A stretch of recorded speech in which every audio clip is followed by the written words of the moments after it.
मैं सौम्या और आप देख रहे हैं सरल न्यूज। पश्चिम बंगाल में जिस तरीके से चुनाव हुआ, आपको तस्वीरें याद होंगी। न सिर्फ तस्वीरें बंगाल चुनाव से पहले की, बल्कि बाद में भी जो सामने आई थी वो खौफनाक थी, भयानक थी।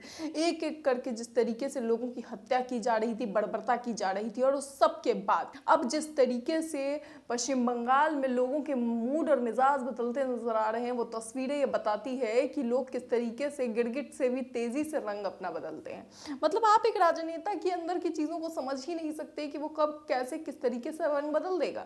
सोचिए, ये वही हुमायूं कबीर है जिन्होंने 24 घंटे पहले बीजेपी पश्चिम बंगाल को धमकी दी थी, मतलब पूरी पार्टी को ही धमकी दे डाली कि हम आते हैं तो फिर बताएंगे कि हमारे मुसलमान भाई क्या क्या कर सकते हैं। और अब वो कह रहे हैं आज कि भाई हम आपका समर्थन करते हैं। जी हाँ, सबसे पहले हम 24 घंटे पहले जो घटना हुई थी उस पर बात करेंगे, और समर्थन किस बात पे दिया है वो आपको और भी चौंका देगा।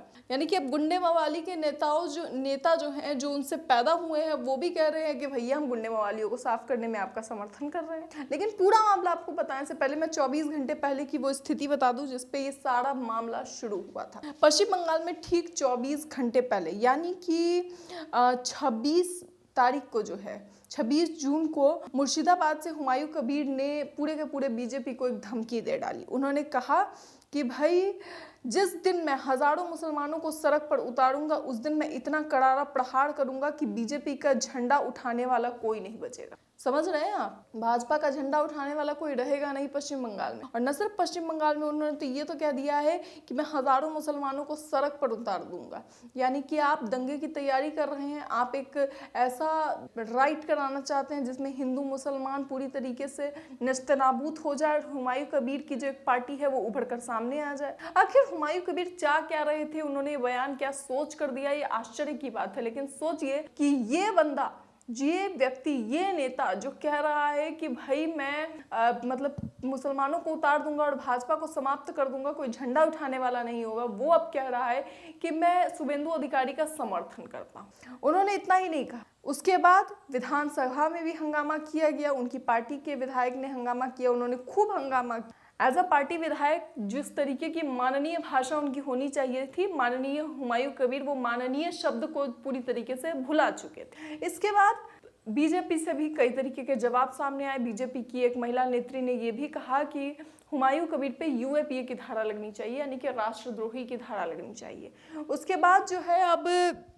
शुभेंदु अधिकारी ने एक नया गठन करने का जो है प्रस्ताव डाला विधानसभा में, जिसके बाद कहा गया कि भाई गुंडे मवाली जो होते हैं, जो बंगाल में पूरी तरीके से अर्थव्यवस्था को खराब करते हैं, उस सब को संभालने के लिए हम एक गठन करेंगे। और उस एक संगठन बनाया जाएगा, जो गठन किया जाएगा और जो कानून उसके तहत तैयार किया जाएगा, उसका काम होगा पश्चिम बंगाल में शांति बनाकर रखना। और उसके लिए हुमायूं कबीर ने अपना समर्थन शुभेंदु अधिकारी को दिया है। हालांकि इसका कारण ये भी हो सकता है कि जैसे ही उन्होंने ये बयान दिया था भड़काऊ, वैसे ही हुमायूं कबीर पे एफआईआर होने लगे। हुमायूं कबीर पर यूएपीए तक लगाने की नौबत आ गई थी। तो कहीं ये डर तो नहीं जो आज ये कह रहा है कि भाई हम समर्थन में उतर रहे हैं। हुमायूं कबीर वही हैं जो कभी टीएमसी के बहुत खास हुआ करते थे, कभी ममता बनर्जी के बहुत खास हुआ करते थे, लेकिन उन्होंने ममता बनर्जी को धोखा दे दिया।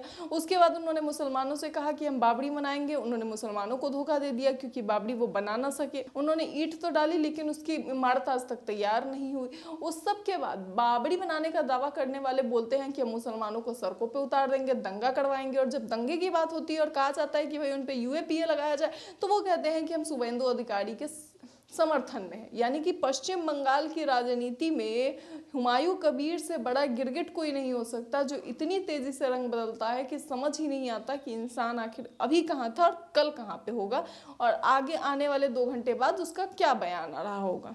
हुमायूं कबीर की इस खुली धमकी को आप किस तरीके से देखते हैं, सबसे पहले ये बताएं। और उसके बाद उनका ये बदला हुआ स्वरूप जो भाजपा के समर्थन में है, तो कहीं उन्हें भाजपा में आने की इच्छा तो नहीं उत्पन्न हो रही, ये भी एक बड़ा सवाल है। इस सबको आप किस तरीके से देखते हैं, अपनी राय कमेंट बॉक्स में जरूर बताएं। इस खबर में इतना ही, ऐसी तमाम खबरों के लिए देखते रहे सरल न्यूज।